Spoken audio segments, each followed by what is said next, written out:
Hello, my name is Maxwell Mao, and today my presentation will be on the physical hazard heat waves.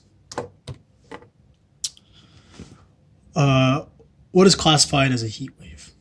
A heat wave is classified as an above average temperature which lasts for more than 3 days and 2 nights. The heat wave has to have a maximum and minimum temperature that exceeds the 90th percentile of the temperatures recorded in the month the event occurs. Heat waves can happen in all seasons, but generally happen in the summer months. A heat wave can also be categorized based on frequency, intensity, and duration of the event. How are heat waves formed? Heat waves are formed when a jet stream of a low pressure system moves away from an area, which allows for high pressure atmospheric air to settle in a location.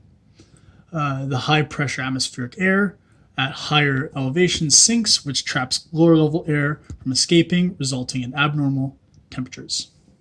There tends to be a high level of precipitation, which follows after a heat wave event.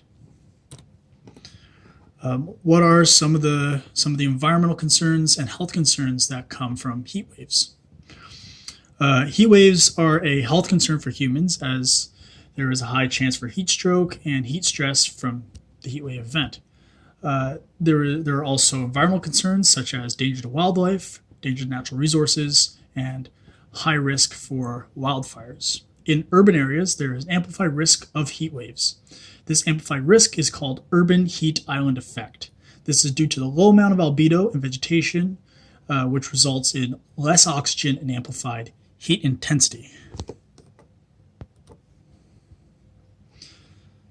What are some management strategies used to combat heat waves? In urban cities such as Melbourne, Australia, they have implemented management strategies to combat heat waves, combat urban heat island effect using higher albedo surfaces, more green spaces, and using green and cool roof surfaces in the city.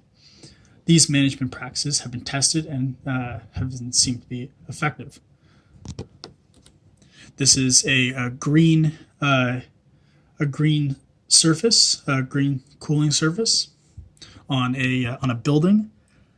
The purpose of this is to allow for more reflection of albedo, as well as produce oxygen and cool the house. Okay, so in Melbourne, there's a case study of implementing green and cool surfaces, roofing surfaces. There have been changes. There found to have been changes in temperature, heat fluctuation, and albedo in the urban centers. Melbourne found that green and cool roof surfaces have decreased the heat in high density areas from 1.2 to 4.6 degrees Celsius, and in low density areas from 1 to 3.5 degrees Celsius. Cool and green and cool roof surfaces increase the albedo by 0.5 to 0.85 lux, which decreases the maximum temperature from 2.2 to 5.2 degrees Celsius. In 2009 and 2014, Melbourne saw 2 heat wave events, which resulted in 374 deaths and 167 deaths. Melbourne is expected annual average days over 35 degrees Celsius is expected to double in 2030 and triple in 2070. Melbourne, such as many other cities around the world, have to adapt to climate change and the rise in heat temperatures by using these type of mitigation strategies, such as upping green spaces in urban cities, green and cool heating surfaces, as well as just reflective construction material.